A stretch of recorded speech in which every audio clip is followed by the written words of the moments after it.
Hello everyone, to the Jewish Week Online. I'm your host, Arlen Herman. We had the opportunity to speak with Jessie Kahnweiler about her new Jewish web series, Dude, Where's My Chutzpah? Let's take a closer look. When I hear the description of believing, like, that sounds friggin' rad, but I haven't done cocaine off a stripper's ass, so, you know, God hasn't saved me. For coming a Jew, what I tell you, it's the best. I don't know how you have the balls to do what you did. Do you believe in God? No, I used to, but not anymore. What I saw, how could you believe in God? It's a 3,000-year-old wisdom. Are we really going to argue with 3,000-year-old wisdom? Well, yeah. My Bubbie passed away, and she left me a bunch of money. In order to get the money, she says I have to live Jewish for a year. I don't really have any kind of Jewish identity. You were born as a Jew, and you need to figure out what that means. All these dudes just keep telling me to have babies. I want some pita in my stomach. I don't want a baby. Don't do the whole mitzvah. Do one mitzvah. So have like half a baby? Huh? It's not half a baby. That's where your soul is. Go find your soul. That's what it means to find your chutzpah and your Jewishness. I see the light going on inside of you. No, that's just gas.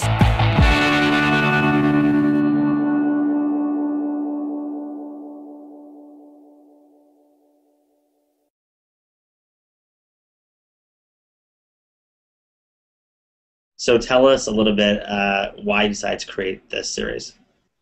Oh, me? You're talking to me? So I got the idea, I had heard about the 6 Points Fellowship. This is like an artist's dream, okay? Here's money.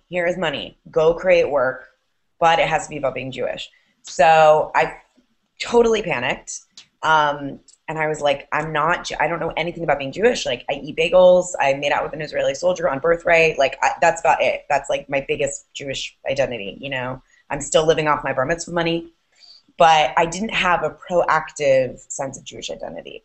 So I really thought about if I'm gonna do this, you know, if I'm gonna apply to this grant, do this project, I really want to address that question of like, what does it even mean to be Jewish? And what does it mean to have a Jewish identity? And as a 27-year-old woman who's, you know, crazy, but like I'm doing all right, you know, I've never like needed Judaism to save me, or, you know, I've always had a sense of self. So what is Judaism going to do for me? And what am I going to do for it? Like, does it even want me? And there's all, you know, questions, like all Jewish questions led to more questions. And this eventually became the series of Dude, Where's My Chutzpah? Is my attempt to, you know, have that true, authentic exploration of what it means to have a Jewish identity.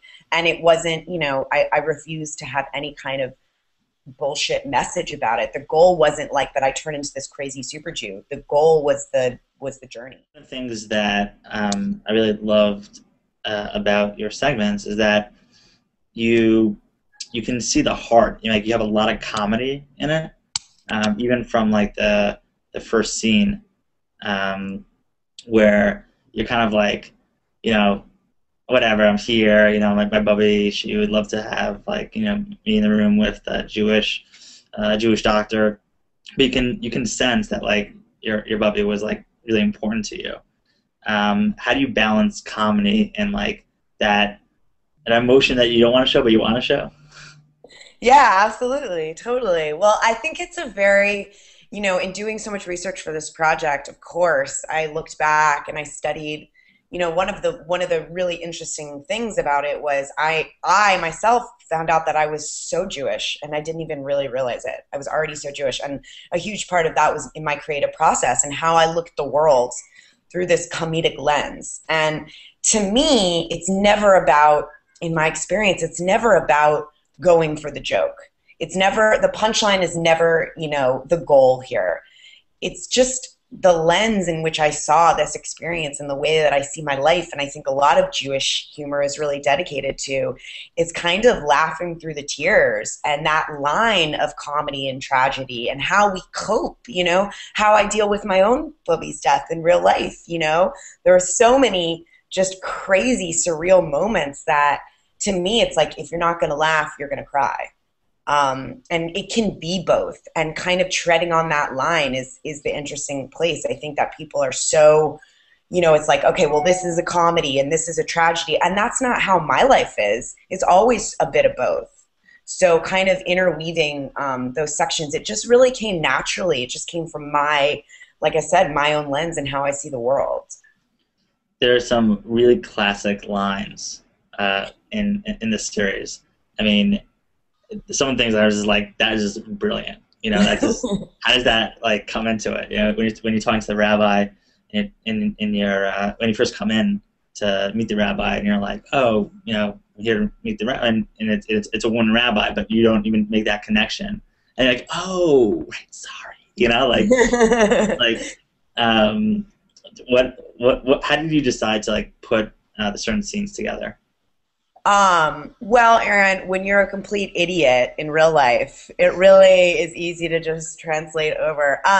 So I had a huge research process. One of the huge gifts of the grant was, you know, I got the grant and I was like, okay, cool, I'm going to make a web series. I basically thought it was going to be like Bagels the musical. You know, I was like scratching the surface and being like, okay, I'm going to be Jewish. Like, how do I do this here? I can put this film together and just kind of do it really quickly. Like, I'm used to making my films. And this was, I was allowed a research process. So I'm in Los Angeles. I started, you know, taking Kabbalah classes. I went to the Jewish Home for the Aging and volunteered and started hanging out there.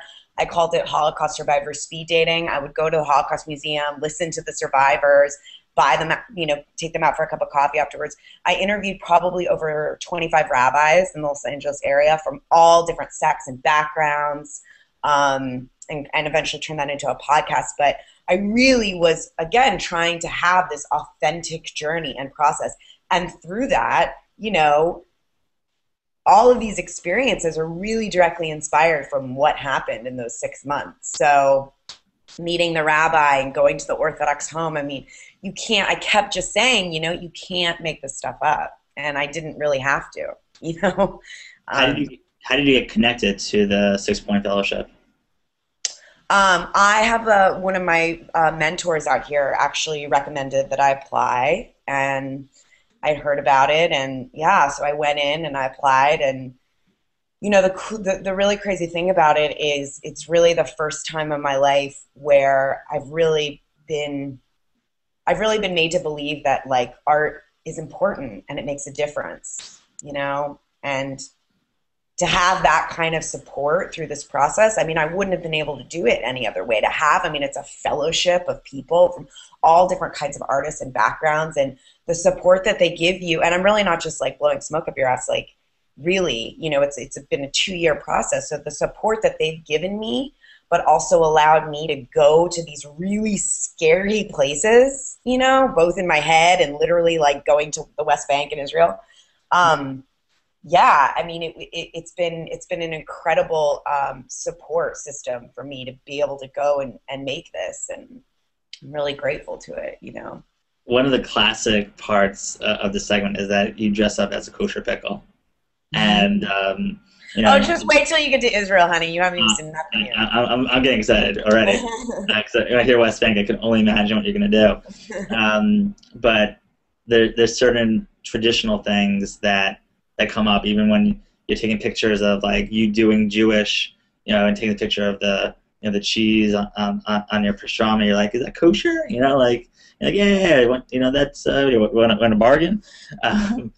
There's a lot of traditionalness into it, but also adding your flavor as an artist. How do you decide to put in certain things into your segments? Right. Well, I mean, to kind of set up the series, I really felt like I needed to address all of these stereotypes, because there was stuff that I was playing into that I didn't even really realize. I mean, I grew up in a place where they would throw pennies at me in high school, and I'm talking about my friends. Do you know what I mean? Like, and I would just joke around right back, and I think we kind of play into these stereotypes again, kind of defensively. You know, there was nothing that I needed to be proactive about my Jewish identity. So I would kind of let other people, whether it be rabbis or, you know, non-Jews or Jews, I would let other people tell me what it meant to be Jewish. And I think that's where the disconnect started for me, was like, all right, I have to, you know, because I'm Jewish, I can't eat this, this, and this, and this. I can't do this. I can't be with this person. I can't go there. I have to believe this. And that's bullshit. I mean, there's nothing else in my life that I haven't come to a place of belief on my own terms. So why would my religious practice, or why would my spiritual identity, or why would my ethnicity even be any different? And so I was trying to really, in the series, I'm really trying to address those stereotypes head on and see what's true about them, what's not so true about them, how did they come to be, why are they important? You know, I'm really trying to, you know, solve world peace here. Yeah, very clearly. You know, you talked a lot about sort of like your own learning experience and diving into your own Judaism. Did anything like stand out as you went through the process? Yeah, I mean, there's so many things, but I would say it's really this idea that, you know, I always saw Judaism as, and like cue Sesame Street music, but like I always saw Judaism as like all of this stuff that you can't do. To be Jewish means that you can't, like I said, you can't do all this. And I really, you know, looking back, not even that far back, I really discovered Judaism that was, you know, spiritual and sexy and rebellious and really whatever the hell I want it to be. And I really feel like Judaism, it is from the inside out.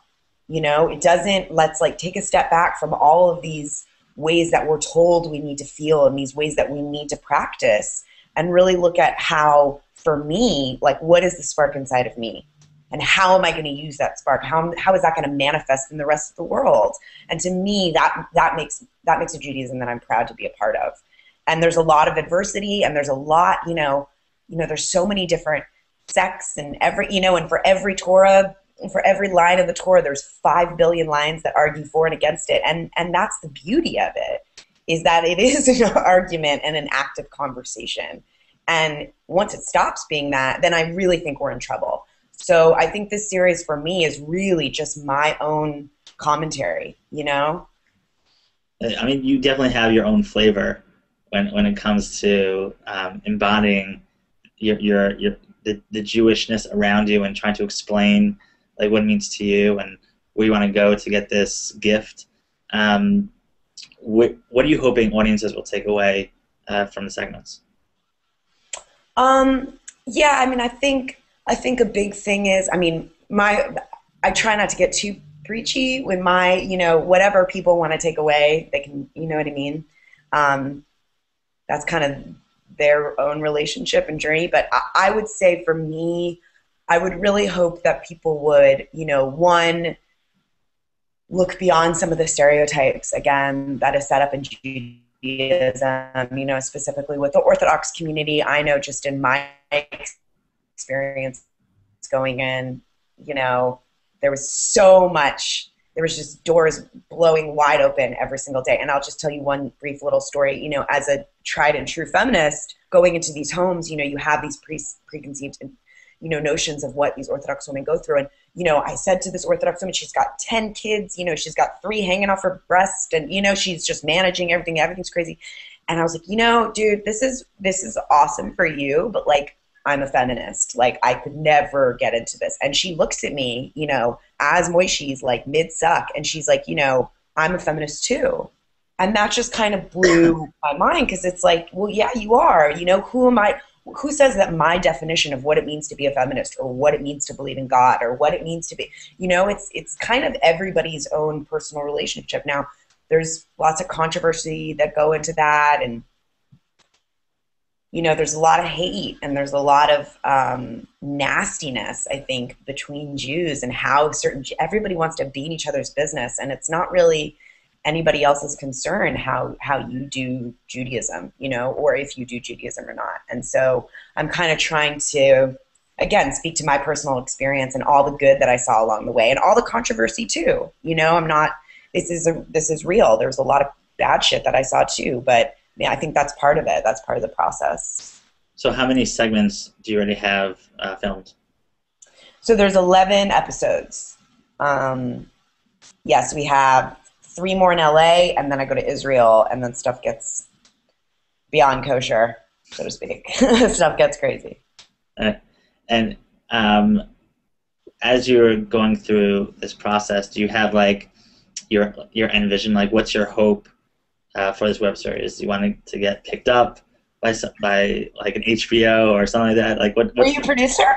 Right. What's the yeah, I mean, I would hope for it to get visibility in whatever shape that takes form. I'm dying, you know, I just want people to see it and put it out there and kind of see how it does. And I think this journey and my kind of character experiencing it all translates into a lot of different mediums. And, you know, I'm working on a sort of sequel right now where I go into different subcultures in Los Angeles. So I go into like the Black community and the Hispanic community and the Filipino community, you know, as my character, trying to kind of put myself out there and almost like let go of myself in order to find out who I am, so to speak, and take that journey. And I think the theme, you know, the theme through all of this is really to expose my vulnerability to the world. And I think comedy, I think all that stuff, the base of that is really about just letting yourself be vulnerable, which is, at least for me, completely terrifying and horrible. What was the most challenging part of filming and getting into your character? The dresses, oh my gosh. Spanx are my best friend. I have to like skip lunch to fit in the dresses. I would say, yeah, I guess just the hardest part is kind of, you know, you start with this like kernel idea in your head and kind of knowing, you know, when to let go and kind of and give yourself into the process. And for me, there's such a fine line between my work and my life, and everything is just a big hot mess. So I would say just kind of trusting in the process and giving over to that. And I think the more that I do it, the more I get comfortable with it. But that's where the real magic happens, I think, with all art, is it's not really about me anymore. You know, it's about the project. And that's when it gets really exciting, I think. How did you come up with the title? Dude, I don't know. I literally just like said it. It was like, oh, I need something Jewy. And chutzpah's always been, I don't know, I'm really into the chutzpah. I'm really into stuff that people are like, isn't that a bad thing? It's like, not by my book, honey. So, yeah, dude. Dude always works. Dude is, exactly. is essential. Yeah, in one of the, I always do it like whenever I forget the cute guy's name. I'm like, dude. Yeah. There's going back to the chutzpah, there was a great line when you had the rabbi saying to you, like when Abraham downed his inner chutzpah. I was like, that's great, you know, like that, because it was true, you know, it's true. Like you had to be able to stand up and be like, this is what I'm doing. Let's think about like the original OG Hebe, right? This is one of the things, this is to answer your question. It's like, what's surprising? You know, it's like, I thought of, okay, so when you're going back to the source here and the original, and he was a little punk, you know what I mean? He was a little loudmouth, like everyone's just like, everyone else is like, you know, I guess I'll just like idol worship because like everyone else is doing it, and like I don't really want to like rock the you know, and I could just like see Abraham like, excuse me, no, hell no, like this is not working, you know. It's like that's who we come from. It's in our blood, you know, and there's a purpose to that, and I think it's my at least like honor to be from that lineage, and I never want to stop asking questions and causing trouble and being loud. No, thank you. It's the way to roll. What does your family think about this? I haven't told them yet. Yeah, no, they're kvelling. I think you know, I was raised a super reformed Jew in Atlanta, Georgia, and I went, like I said, I went through the motions and got a bar mitzvah and everything, but you know, I think a whole part of this was really just breaking away from, you know, my parents' house and ideas and everything, and trying to figure it out for myself. So they're proud, but I think it's my, you know, it's very much my journey. And, you know, my grandmother passed away as I was shooting this, and that just kind of took on another layer, obviously. But I think she would be really, I mean, I know she's really proud, you know. She taught me to make noise, so. As you can see, Dude, Where's My Chutzpah is a fantastic Jewish web series which brings Jewishness to the forefront. This is Aaron Herman. Thanks for watching.